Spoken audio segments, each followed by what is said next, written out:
ETV news కి స్వాగతం. తెలంగాణలో 20 జిల్లాల కలెక్టర్లను ఒకేసారి బదిలీ చేస్తూ ప్రభుత్వం ఉత్తర్వులు జారీ చేసింది. త్వరలో సీఎం రేవంత్ రెడ్డి జిల్లా పర్యటనలో స్థానిక సంస్థల ఎన్నికలను దృష్టిలో పెట్టుకుని కలెక్టర్లను బదిలీ చేసినట్లు తెలుస్తోంది. ఖమ్మం జిల్లాకు ముజామిల్ ఖాన్, నాగర్ కర్నూలుకు బదావత్ సంతోష్, రాజన్న సిరిసిల్ల జిల్లాకు సందీప్ కుమార్ ఝా, కరీంనగర్ జిల్లాకు అనురాగ్ జయంతి, కామారెడ్డి జిల్లాకు ఆశీష్ సంగ్వాన్, భద్రాద్రి కొత్తగూడెం జిల్లాకు జితేష్ వి పాటిల్ను నియమించారు. భూపాలపల్లి జిల్లాకు రాహుల్ శర్మ, హన్మకొండ కలెక్టర్గా సిక్తా పట్నాయక్, పెద్దపల్లికి కోయ శ్రీహర్ష, వరంగల్కు ప్రావీణ్యాలను నియమించింది. జగిత్యాల జిల్లా కలెక్టర్గా సత్యప్రసాద్, మహబూబ్ నగర్కు విజయేంద్ర, మంచిర్యాలకు కుమార్ దీపక్, వికారాబాద్ జిల్లాకు ప్రదీప్ జైన్, నల్గొండ జిల్లాకు నారాయణరెడ్డి, వనపర్తి జిల్లాకు ఆదర్శ్ సురభి, సూర్యాపేటకు తేజస్ నందలాల్ పవార్లను నియమించింది. వరంగల్ కలెక్టర్గా సత్య శారదాదేవి, ములుగు టీఎస్ దివాకర్, నిర్మల్కు అభిలాష అభినవ్ కలెక్టర్లుగా నియమితులయ్యారు. ఇప్పుడు బదిలీ చేసిన వారిలో VP Gautam, P Uday Kumar, Pamela Satpathy, Bhavesh Mishra, Yasmin Basha, G Ravi, Harichandra Dasari, Venkatarao తిరుపతిలకు పోస్టింగ్లు ఇవ్వలేదు. విద్యుత్ అంశాలపై విచారణ కమిషన్ ఏర్పాటును మాజీ ముఖ్యమంత్రి కేసీఆర్ తప్పుపట్టారు. రాజకీయ కక్షతో అప్పటి ప్రభుత్వాన్ని అప్రదిష్టపాలు చేయడానికే కాంగ్రెస్ ప్రభుత్వం విచారణ కమిషన్ను ఏర్పాటు చేసిందన్నారు. యాదాద్రి, భద్రాద్రి విద్యుత్ సంస్థల నిర్మాణం, ఛత్తీస్గఢ్ విద్యుత్ కొనుగోలుపై విచారణ కమిషన్ ఇచ్చిన నోటీసులకు కేసీఆర్ జవాబిచ్చారు. అన్ని చట్టాలు, నిబంధనలు పాటిస్తూ కేంద్రం నుంచి అనుమతులు తీసుకుని ముందుకెళ్లామన్నారు. ఈఆర్సీ వెలువరించిన తీర్పులపై విచారణ కమిషన్లు వేయకూడదనే ఇంగితాన్ని రేవంత్ రెడ్డి ప్రభుత్వం కోల్పోయిందని విమర్శించారు. కమిషన్ ఏర్పాటు చట్టవిరుద్ధమని చెప్పకుండా జస్టిస్ ఎల్ నరసింహారెడ్డి బాధ్యతలు స్వీకరించడం విచారకరమన్నారు. భద్రాద్రి విద్యుత్ ప్లాంట్ను సూపర్ క్రిటికల్ విధానంలో నిర్మించలేదన్న కమిషన్ వ్యాఖ్యలను తప్పుపట్టారు. 2017 వరకు సబ్ క్రిటికల్ విద్యుత్ కేంద్రాలపై ఎలాంటి ఆంక్షలు లేవన్నారు. ప్రభుత్వ రంగ సంస్థలను ప్రోత్సహించేందుకే కేంద్ర ప్రభుత్వ రంగ సంస్థ BHELకు నామినేషన్పై భద్రాద్రి నిర్మాణ పనులు ఇచ్చామన్నారు. కరెంటు సంక్షోభం నుంచి తెలంగాణను బయటపడేయాలంటే ఛత్తీస్గఢ్ విద్యుత్ సంస్థలతో PPA చేసుకోవడం తప్ప మరో మార్గం లేకపోయిందన్నారు. అన్ని అంశాలను పరిగణలోకి తీసుకోకుండా ప్లాంటే లేదని చెప్పడం సరికాదన్నారు. సహజ న్యాయ సూత్రాలకు విరుద్ధంగా కమిషన్ తీరు ఉందన్నారు. విచారణలో నిష్పాక్షికత కనిపించడం లేదన్నారు. విచారణ కమిషన్ బాధ్యతల నుంచి స్వచ్ఛందంగా వైదొలగాలని జస్టిస్ నరసింహారెడ్డికి కేసీఆర్ విజ్ఞప్తి చేశారు. ఆనకట్ట నిర్మాణానికి మేడిగడ్డ అనువైన స్థలంగా అప్పటి ముఖ్యమంత్రి సూచించారని విశ్రాంత ఇంజనీర్లు విచారణ commission chairman justice PC Ghosh ముందు చెప్పినట్లు తెలిసింది. కాళేశ్వరం ప్రాజెక్టు ఆనకట్టలకు సంబంధించిన అంశాలపై విచారణ జరుపుతున్న జస్టిస్ PC ఘోష్ ఇవాళ విశ్రాంత ఇంజనీర్లతో సమావేశమయ్యారు. 2017లో గోదావరి జలాలపై తాము ఇచ్చిన నివేదిక, సంబంధిత అంశాలను విశ్రాంత ఇంజనీర్ల కమిటీ సభ్యులు కమిషన్కు వివరించారు.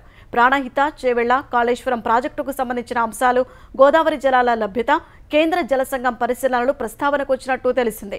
తమ నివేదికపై అప్పటి సీఎం, మంత్రి, అధికారులు సంతకాలు చేయలేదని కూడా విశ్రాంత ఇంజనీర్లు పేర్కొన్నట్లు తెలిసింది.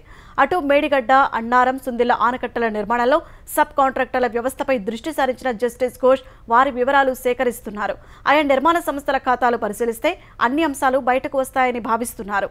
ఇంజనీర్లు, నిర్మాణ సంస్థల విచారణ పూర్తయినందున అన్ని అఫిడవిట్లు వచ్చిన తర్వాత కమిషన్ తదుపరి కార్యాచరణ చేపట్టనుంది. హైదరాబాద్ లోటస్ బ్యాండ్లో ఆంధ్రప్రదేశ్ మాజీ సీఎం జగన్మోహన్ రెడ్డికి ఉన్న ఇంటి ముందు అక్రమ నిర్మాణాలను GHMC అధికారులు తొలగించారు. లోటస్ బ్యాండ్ ముందు అక్రమంగా నిర్మించిన సెక్యూరిటీ షెడ్లను తొలగించారు. రహదారికి అడ్డుగా ఉన్నాయన్న ఫిర్యాదుపై 3 షెడ్లను GHMC అధికారులు కూల్చేశారు. అక్రమ నిర్మాణాలను తొలగించాలని లోటస్ బ్యాండ్లోని సిబ్బందికి నిన్ననే స్పష్టంగా చెప్పినట్టు GHMC అధికారులు, పోలీసులు తెలిపారు. నిర్దేశించిన గడువులోపు అక్రమ నిర్మాణాలను తొలగించినందున ఇవాళ JCBతో అధికారులు వాటిని తొలగించారు. 4 ఏళ్ల క్రితం రహదారిని ఆక్రమించి ఈ నిర్మాణాలు చేసినట్టు స్థానికులు చెబుతున్నారు. మాజీ సీఎం జగన్ క్యాంపు కార్యాలయం వద్ద ప్రభుత్వ ధనంతో వేసిన డబుల్ లేన్ రహదారిపైకి ఎవరిని అనుమతించకపోవడంపై ఆంధ్రప్రదేశ్ ప్రభుత్వం దృష్టి సారించింది. ప్రజాధనంతో నిర్మించిన ఈ రోడ్డును ప్రైవేటుగా మార్చేయడంపై ఏపీ సర్కార్ ఆరా తీసింది. మాజీ సీఎం తన క్యాంపు కార్యాలయం పరిధిలోని 1.5 కిలోమీటర్ల రోడ్డుకే 5 కోట్ల రూపాయల వరకు ఖర్చు చేసినట్టు గుర్తించింది. ఇదే సమయంలో సీఎం హోదాలో జగన్ క్యాంప్ ఆఫీస్ కోసం కోట్ల రూపాయల ప్రభుత్వ ఖర్చుతో పునరుద్ధరణ పనులు చేయగా ఇప్పుడు అదే క్యాంప్ ఆఫీస్ను పార్టీ కార్యాలయంగా మార్చుకున్నట్టు ప్రభుత్వం గుర్తించింది. ఆ కార్యాలయం కోసం ప్రభుత్వ ఖజానా నుంచి చెల్లించిన కోట్ల రూపాయల ఫర్నిచర్, కార్యాలయ సామగ్రి విషయంలో ఏం చేయాలనే అంశాన్ని ఏపీ సర్కార్ పరిశీలిస్తోంది. అప్పట్లో జగన్ క్యాంప్ ఆఫీస్ కోసం ఎంత ఖర్చు పెట్టామనే లెక్కలను అధికారులు వెలికితీస్తున్నారు. ఇంటి చుట్టూ ప్రహరీ గోడపై ఇనుప ఫెన్సింగ్ కోసమే 3,63 లక్షలు ఖర్చు పెట్టినట్లు అంచనాకొచ్చారు. క్యాంప్ ఆఫీస్ వద్ద 1.5 కిలోమీటర్ల రోడ్డు కోసం 5 కోట్లు వ్యయం చేసినట్లు నిర్ధారించారు. ఈ విషయంలో జగన్ నిబంధనలను అతిక్రమించారని తేలితే నోటీసులు ఇచ్చే యోచనలో ప్రభుత్వం ఉన్నట్లు తెలుస్తోంది. స్థానికంగా తీవ్ర వ్యతిరేకత వ్యక్తమైన వేళ మాజీ మంత్రి పెద్దిరెడ్డి రామచంద్రారెడ్డి పుంగనూరు పర్యటనను రద్దు చేసుకున్నారు. పుంగనూరులో పెద్దిరెడ్డి రామచంద్రారెడ్డి పర్యటిస్తారని స్థానిక వైకాపా నేతలు ప్రకటించారు. అందుకు ఏర్పాట్లు చేశారు. అయితే పెద్దిరెడ్డి పర్యటనను నిరసిస్తూ అధికార కూటమి నేతలు అంబేద్కర్ కూడలి నుంచి ఇందిరా కూడలి వరకు భారీ ర్యాలీ నిర్వహించారు. పెద్దిరెడ్డి రామచంద్రారెడ్డి గోబ్యాక్ అంటూ పెద్ద ఎత్తున నినాదాలు చేశారు. ఒక దశలో పరిస్థితి ఉద్రిక్తంగా మారగా మాజీ మంత్రి పెద్దిరెడ్డి పర్యటనను రద్దు చేసుకున్నారు. సొంత నియోజకవర్గం మంగళగిరిలో సమస్యల పరిష్కారానికి కార్యాచరణ ప్రణాళిక సిద్ధం చేయాలని ఆంధ్రప్రదేశ్ విద్యాశాఖ మంత్రి నారా లోకేష్ అధికారులను ఆదేశించారు. ఈ ఉదయం ప్రజా దర్బార్ పేరుతో సొంత నియోజకవర్గం ప్రజలతో సమావేశమైన లోకేష్ అక్కడి సమస్యలను తెలుసుకున్నారు. ప్రజల కోసం తన ఇంటి ద్వారాలు ఎప్పుడూ తెరిచే ఉంటాయని ఎన్నికల ప్రచారాలు చెప్పిన లోకేష్ ఆ మేరకు ఇవాళ ఉండవల్లిలోని తన నివాసంలో మంగళగిరి ప్రజల సమస్యలు తెలుసుకున్నారు. స్థానికంగా ఉన్నప్పుడు ప్రతిరోజు ఇలా సమావేశాలు నిర్వహిస్తారని చెప్పిన లోకేష్ ఈ భేటీలో తన దృష్టికి వచ్చే సమస్యలు పరిష్కరించేందుకు ప్రత్యేక యంత్రాంగాన్ని సైతం ఏర్పాటు చేశారు. వీలైనంత త్వరగా సమస్యల పరిష్కారం కోసం కృషి చేస్తారని లోకేష్ తనను కలిసిన వారికి హామీ ఇచ్చారు. పీఎం కిసాన్ పథకం 17వ విడత నిధులను ప్రధాని నరేంద్ర మోదీ ఈ నెల 18న విడుదల చేయనున్నారు. ప్రధానిగా మూడోసారి ప్రమాణ స్వీకారం చేసిన అనంతరం తొలిసారి మంగళవారం తన సొంత నియోజకవర్గం వారణాసిలో నరేంద్ర మోదీ పర్యటించనున్నారు. ఆ రోజు దేశవ్యాప్తంగా 9.26 కోట్ల మంది లబ్ధిదారులకు 20,000 కోట్ల రూపాయల పీఎం కిసాన్ పథకం నిధులను ప్రధాని విడుదల చేయనున్నట్లు కేంద్ర వ్యవసాయ శాఖ మంత్రి శివరాజ్ సింగ్ చౌహాన్ తెలిపారు.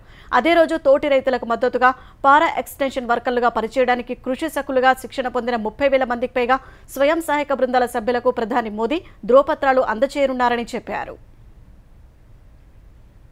ఛత్తీస్గఢ్లో మావోయిస్టులకు మరోసారి గట్టి ఎదురుదెబ్బ తగిలింది. 2 రోజుల నుంచి జరుగుతున్న ఎదురుకాల్పుల్లో 8 మంది మావోయిస్టులు హతమయ్యారు. ఈ ఎన్కౌంటర్లో ఓ జవాన్ అమరుడైనట్లు బస్తర్ ఐజీ సుందర్రాజ్ తెలిపారు. మరో 2 గాయపడినట్లు చెప్పారు. నారాయణపూర్ జిల్లా అబుజ్మడ్ ప్రాంతంలో ఎన్కౌంటర్ జరుగుతున్నట్లు చెప్పారు. అంతర్ జిల్లాల యాంటీ నక్సల్స్ దళాలు కూంబింగ్ చేపట్టగా నక్సల్స్ కాల్పులు జరపడంతో ఎన్కౌంటర్ మొదలైనట్టు బస్తర్ ఐజీ వివరించారు. నారాయణపూర్, కొండగావ్, దంతేవాడ, కాంకేర్లోని డీఆర్జీ, ఎస్టీఎఫ్, ఐటీబీపీ 53వ బెటాలియన్కు చెందిన బలగాలు ఈ ఆపరేషన్లో పాల్గొంటున్నట్లు చెప్పారు.